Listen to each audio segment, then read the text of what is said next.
kumpanya ng krudo.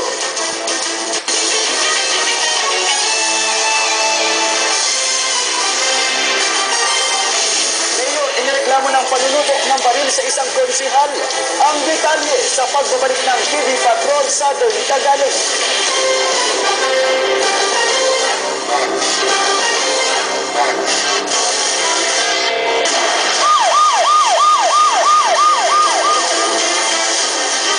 Kaso sa piskalya ang isang konsihal ng Gloria Oriental Mindoro ngayong araw matapos umano itong tutukan ng baril ng isang alkalde sa labas ng munisipyo pasado alas 8 kahapon ng umaga. Ayon sa report ng Gloria PNP, katatapos lang mag-flag ceremony ni Konsehal Ramon Harabi III nang dumating si Mayor Romeo Alvarez. Makikipagkamayan sana ang konsihal, ngunit tinutukan naman ito ng baril ng alkalde. Iniimbestigahan ng otoridad kung may kinalaman sa politika o personal na alitan ng motibo ng insidente. Napag-alamang lisensyado naman na ang baril ng alkalde.